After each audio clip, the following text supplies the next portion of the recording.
దయచేసి ఈ గొప్ప ర్యాలీకి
అందరూ ఒకసారి ఒకరి ఒకరు తీసుకుంటే కొంతమంది వస్తారు కొంతమంది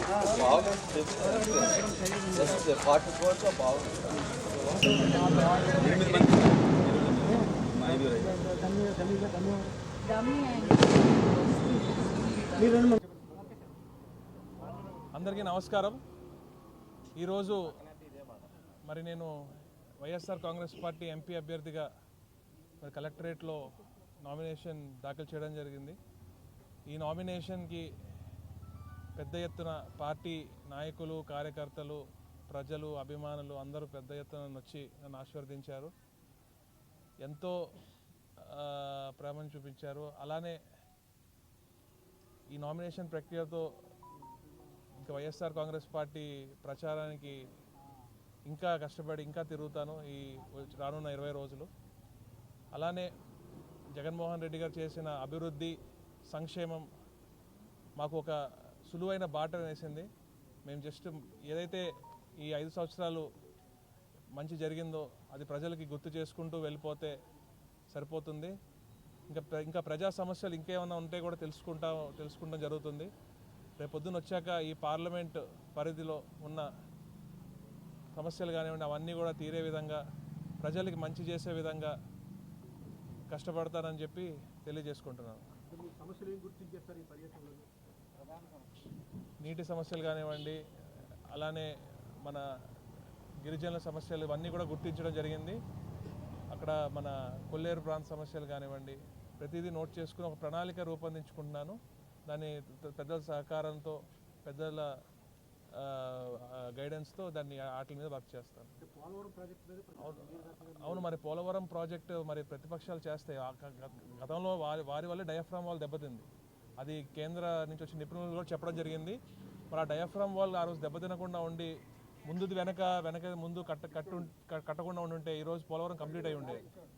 కాబట్టి ఈరోజు పోలవరం ప్రాజెక్ట్ కూడా స్పిల్వే కంప్లీట్ చేసింది వైఎస్ఆర్ కాంగ్రెస్ పార్టీ. అలానే అప్రోచ్ ఛానల్స్ కానివ్వండి, upper coffer dam, lower coffer dam కానివ్వండి, ఇప్పుడు హైడల్ ప్రాజెక్టు కూడా స్వింగ్లో నడుస్తుంది పనులన్నీ. ఇవన్నీ వైఎస్ఆర్ కాంగ్రెస్ పార్టీ ప్రభుత్వంలోనే బాగా జరుగుతున్నాయి. జగన్మోహన్ రెడ్డి గారి పర్యవేక్షణలోనే అన్నీ బాగా జరుగుతున్నాయి, స్పీడ్గా జరుగుతున్నాయి. గతంలో చూసుకుంటే సాక్షాత్తు ప్రధానమంత్రి గారే మరి చంద్రబాబు నాయుడు గారిని పోలవరాన్ని ఏటీఎంలో వాడుకుంటున్నారు అని చెప్పారు. మరి దాన్ని బట్టి అర్థం చేసుకోవచ్చు. ఇప్పుడు చూస్తే ప్రధానమంత్రి గారు ఎక్కడ ఒక్క మాట కూడా మాట్లాడలేదు దీని గురించి కూడా ఏమి, ఎందుకంటే ప్రాజెక్టు ముందుకు వెళ్తుంది కాబట్టి. జగన్మోహన్ రెడ్డి గారు ఈ రాష్ట్రాన్ని అభివృద్ధి సంక్షేమంలో ముందుకు నడిపిస్తున్న గొప్ప మహాముఖ్యమంత్రి జగన్మోహన్ రెడ్డి గారు. భారతదేశంలోనే గొప్ప ముఖ్యమంత్రిగా పేరు ప్రఖ్యాతులు తెచ్చుకున్నారు. ఈ రాష్ట్రం చేస్తున్న అభివృద్ధి కార్యక్రమాలు పక్క రాష్ట్ర ముఖ్యమంత్రులందరూ కూడా ఇక్కడ చూసి అక్కడ చేయాలని అనుకుంటున్నారు. కానీ మన ప్రతిపక్ష నాయకులు దుర్మార్గులు, సన్నాసులు, వాళ్ళు ఎందుకు పనికిరాని వాళ్ళు, వాళ్ళ దోచుకో పంచుకో, ప్రజలని రక్తం బల్లులు నల్లుల్లా పీక్కుని తింటమే వాళ్ళకి అలవాటు. ఇవాళ రాష్ట్ర ముఖ్యమంత్రి ఈ రాష్ట్రాన్ని అన్ని రంగాల్లో ముందుకు తీసుకెళ్తున్నారు. పేదరికాన్ని 12% నుంచి 6% తీసుకొచ్చినంతగా వీళ్ళు జగన్మోహన్ రెడ్డి గారు అంటున్నారు. ఇవాళ వ్యవసాయాన్ని 3.5% నుంచి 11.7%కి తీసుకుని పెంచిన ముఖ్యమంత్రిగా భారతదేశంలో నిలిచిపోతుంటే అందుక జగన్మోహన్ రెడ్డి గారు నేను అనేది.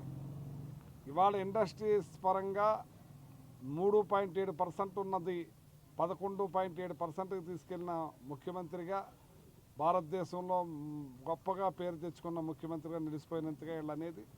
ఇది నేను చెప్తున్న లెక్కలు కాదు, రాష్ట్రం చెప్తున్న లెక్కలు కాదు, నీతి ఆయోగ్ వాళ్ళు కేంద్రం ఇస్తున్న లెక్కలు.